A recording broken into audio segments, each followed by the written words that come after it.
can't sleep. I'm so worried about my presentation tomorrow. Is my boss going to be pleased with my work? I worked so hard. I don't know if she knows it. Oh man, what about my colleagues? Oh, that guy who always sits in front of me in those meetings. Oh my God, he hates me. He's going to totally judge everything I do. I'm going to be on my game. I'm going to prepare in advance and it'll be fine, right? It'll be okay. What else do I have to do? Ugh, I don't know. Oh gosh. What about my kid's teacher? We've been studying. I've been tutoring her in math and it's going well, but I don't think the teacher is noticing. I don't think the teacher thinks we work.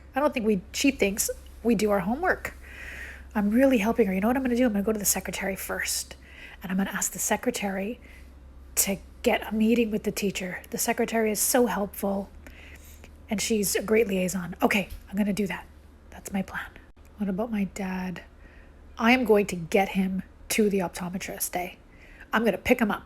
Forget it. I'm going to his house. I'm going to pick him up, tell him to get his ass in the car, and we're going right to the optometrist office. He needs a checkup. Ugh, it's impossible. What am I going to do?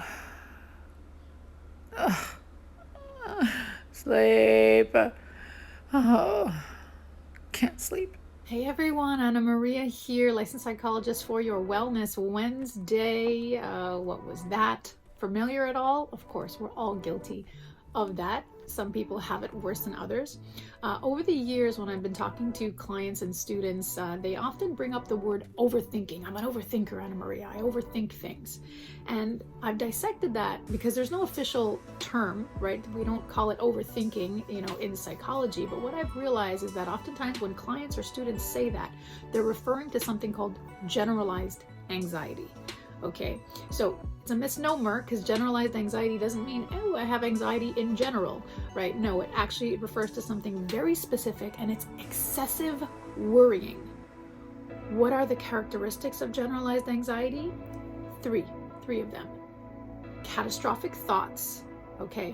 What if this is going to happen? If I don't do well on my presentation, then I'm going to get fired. I'm going to lose my position. Catastrophic thinking.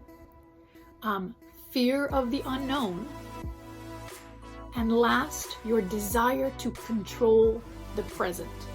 So I got to make sure that that thing doesn't happen in the future. So I'm going to go to my secretary. I'm going to go to the school, and instead of talking to the teacher, I'm going to talk to the secretary because she's right. So this kind of plan, this controlling. Why? You are preoccupied with the negative outcome. What do? Two things. First, realize that you're catastrophizing and that you are going down the dark path. Listen, that negative future does exist. It's possible, but you are investing way too much of your time and energy and effort and heart in imagining that negative future, being preoccupied about that negative future. There's a plethora of other possibilities that can exist for you in your future, but yet you're focusing on the negative one. So of course it's allowing more airtime for the other possibilities. Now that's a strategy that could work. My favorite one, and what really does the job, is the what if game. Essentially, and this is really hard to do at first and a really hard concept to grasp. But the what if game essentially is, well, what if that worst case scenario happens? Okay, my best example is, what if I get cancer? When you are crippled by that fear, it's, oh my God, cancer, and it's this crippling. You're crippled, you're frozen. And I understand that. It would be horrible for you to get a cancer diagnosis. But one of the things that I do with my clients when they're ready, what if you get cancer? Because the world doesn't stop in a sense, because if you get cancer, you will be going to the doctors. You will you'll be getting a medical degree on your body and what's going on inside. Maybe you're going to an acupuncturist. Maybe you're going to a nutritionist for the first time. Maybe you're getting a second and third medical opinion. There's a lot of things that you're going to be doing after the cancer diagnosis that doesn't necessarily have to cripple you. I also like to go the empowerment route. If that bad thing happens in the future, you're going to put up a freaking fight. right? It's almost like you're so scared of that thing happening that you're going to be dwarfed by it and victimized by it. You know, what if you kick its ass?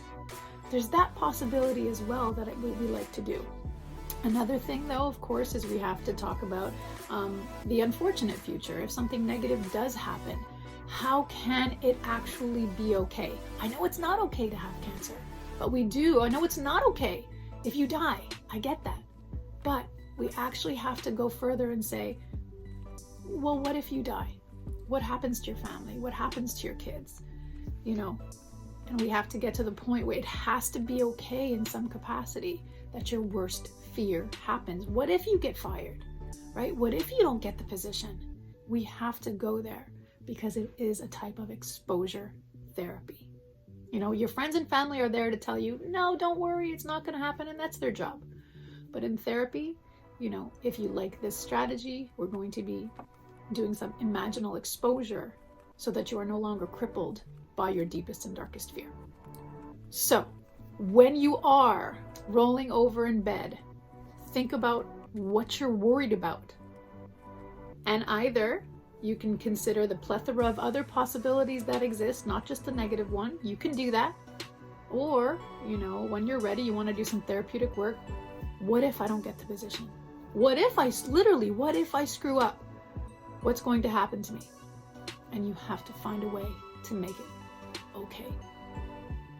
Good luck with all this. Leave us some comments with your experience.